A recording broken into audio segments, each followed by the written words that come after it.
नमस्कार, न्यूज 18 पंजाब हरियाणा हिमाचल देख रहे हैं आप। आपके साथ मैं हूं शारदा सरोहा गोयत। खबरों की शुरुआत करते हैं इस वक्त की बड़ी खबर के साथ। आपको बता दें कि रामचंद्र छत्रपति मर्डर केस में आज सजा सुनाई जाएगी, आज फैसला होगा। राम रहीम समेत 4 दोषी हैं जिनके लिए सजा का ऐलान किया जाएगा। छत्रपति की बेटी ने राम रहीम को फांसी की सजा देने की मांग की है। पहली बार कैमरे के सामने छत्रपति की बेटी श्रेयसी छत्रपति आई और राम रहीम को फांसी की सजा की मांग की। श्रेयसी छत्रपति ने कहा कि राम रहीम को फांसी ही होनी चाहिए। सच्चाई के लिए मेरे पिता ने जिंदगी दांव पर लगा दी, देर से सही इंसाफ जरूर मिला है। छत्रपति की बेटी पहली बार कैमरे के सामने आते हुए भावुक भी हुई और सीधे तौर पर पिता के हत्यारे के लिए फांसी की सजा की मांग की। इस मिशन के लिए उन्होंने अपनी ज़िंदगी दांव पे लगा दी। एक बार भी नहीं सोचा कि मेरे साथ क्या होगा। मेरी मदर को भी कहते थे कि ज़्यादा से ज़्यादा टांग तोड़ देंगे, क्या करेंगे, यू डोंट वरी। तो वो अपने मिशन में वो अब सक्सेसफुल हुए हैं। अब उस आदमी वर्ड गलत यूज़ कर रही हूँ, तो वो इस हद तक बेनकाब हो चुका है कि अब ना उसके साथ पॉलिटिक्स से वाले लोग जल्दी से जुड़ना की हिम्मत करेंगे और आम जनता का तो धीरे धीरे विश्वास उठ ही गया है। जो उसके इक्का दुक्का फॉलोअर्स हैं, ईश्वर उनको भी सद्बुद्धि दे। You want death penalty for Ram Rahim? Right. He must be hanged till death. Anything else you want to? Yes, I am very much thankful to the judiciary. It took time, but justice ज़रूर मिला। My family is happy now. मैं मेरी mother की आंखों में संतुष्टि देखती हूँ। उन्होंने बहुत दर्दनाक, बहुत पेनफुल अपना पीरियड बिताया है, विडोहुड इतना लंबा, और that too with small kids. और सबसे ज़्यादा खुश मैं इस टाइम अपनी माँ के बाद अंशुल को देखती हूँ, जिसने शायद अपने बच्चों को जो टाइम देना चाहिए था, जो टाइम उसे अपनी ज़िंदगी बनाने में लगा देना चाहिए था, वो टाइम उसने पूरी तरह से पापा को जस्टिस दिलवाने में समर्पित किया। Really very thankful to him, he is hero. Actually मैं तो I wanted to witness the verdict also, but we were not allowed to go. Only my brothers were allowed. Yeah, due to the security reasons, we were not allowed.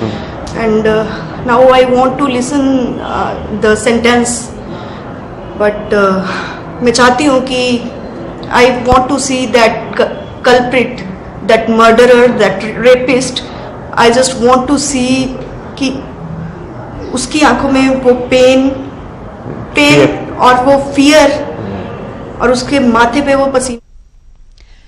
बेटी ने पिता के हत्यारे के लिए फांसी की सजा की मांग की है। वहीं बेटे ने भी 16 साल तक संघर्ष किया है आज के इस मुकाम को देखने के लिए। इसी बीच अपडेट भी आपको दे दें, रामचंद्र छत्रपति मर्डर केस में आज फैसला आना है। रामचंद्र छत्रपति हत्याकांड की सुनवाई कर रहे जज कोर्ट पहुंच चुके हैं। कुछ ही देर बाद जज जगदीप सिंह मामले की सुनवाई कर सकते हैं, यानी सजा पर बहस शुरू हो सकती है। सीबीआई जज जगदीप सिंह ने ही राम रहीम को इससे पहले दोषी करार दिया था। साध्वी यौन शोषण मामले में भी सजा का ऐलान किया था। राम रहीम समेत 4 दोषियों को आज सजा सुनाई जाएगी। तो जज कोर्ट पहुंच चुके हैं, जज जगदीप सिंह कोर्ट पहुंच चुके हैं। अब से कुछ ही देर बाद सजा पर बहस शुरू हो जाएगी। पत्रकार रामचंद्र छत्रपति मर्डर केस, इस केस में ये कहे कि इंसाफ के लिए करीब 16 साल का इंतजार अभी तक परिवार को करना पड़ा है। और 11 तारीख को जब राम रहीम को दोषी करार दिया गया था, उस वक्त भी परिवार ने यही मांग की थी कि पिता के हत्यारे को फांसी की सजा होनी चाहिए। 17 तारीख के लिए ऐलान किया गया था सजा का, और आज अब से कुछ ही देर बाद ये कहेंगे कि सजा पर बहस शुरू हो जाएगी, सजा का ऐलान हो जाएगा और आज इस बात का फैसला होगा कि राम रहीम के दूसरे गुनाह की सजा उसे क्या मिलने वाली है। आपको बता दें कि राम रहीम समेत कुल ये 4 दोषी करार दिए जा चुके हैं छत्रपति मर्डर केस में, और अब इनके लिए सजा का ऐलान आज होगा। और जज जगदीप सिंह कोर्ट पहुंच चुके हैं। अब से कुछ ही देर बाद बहस शुरू हो जाएगी सजा के लिए। रामचंद्र छत्रपति मर्डर केस में आज फैसला आना है और इसी लिहाज से चप्पे चप्पे पर सुरक्षा तैनात की गई है। कुछ जिले ऐसे हैं जहां पर ज्यादा सुरक्षा को देखते हुए धारा 144 लागू की गई है, चाहे वो बात पंचकुला की हो, सीबीआई कोर्ट में जहां फैसला सुनाया जाएगा। रोहतक की सुनारिया जेल में रामचंद्र छत्रपति मर्डर केस में गुरमीत राम रहीम को आज वीडियो कॉन्फ्रेंसिंग के जरिए सजा सुनाई जाएगी। वहां पर भी धारा 144 लागू की गई। इसके अलावा सिरसा में सुरक्षा के पुख्ता बंदोबस्त किए गए हैं। डेरा के अंदर किसी तरीके से गतिविधि ना देखने को मिले या किसी भी तरीके से कोई कानून व्यवस्था को बिगाड़ने की हरकत ना हो, इस बात पर नजर बनाए हुए लगातार प्रशासन है। वहां पर भी धारा 144। इसके अलावा बाकी जो 3 दोषी हैं वो अंबाला जेल में हैं, वहां पर भी धारा 144 लागू करते हुए प्रशासन प्रदेश के हर हिस्से में अलर्ट पर है, ये कह सकते हैं। और इसके साथ ही जीटी रोड से लगती हुई बेल्ट है, जहां पर तमाम सुरक्षा के इंतजाम देखे जा सकते हैं। प्रशासन पिछली बार से सबक लेते हुए इस बार पूरी तरह से अलर्ट पर नजर आ रहा है, क्योंकि जब साध्वी यौन शोषण मामले में दोषी करार दिया गया था राम रहीम को, उस दौरान अंध भक्तों ने बुरी तरह से जो तांडव मचाया था प्रदेश में, वो देश भर ने देखा था। और इसी बात से सबक लेते हुए न सिर्फ राम रहीम की पेशी को वीडियो कॉन्फ्रेंसिंग के जरिए करवाया गया, बल्कि पहले ही सरकार की तरफ से अर्जी इस बात के लिए लगाई गई कि आज जब सजा का ऐलान होना है उसके लिए भी वीडियो कॉन्फ्रेंसिंग के जरिए ही सजा का ऐलान किया जाए।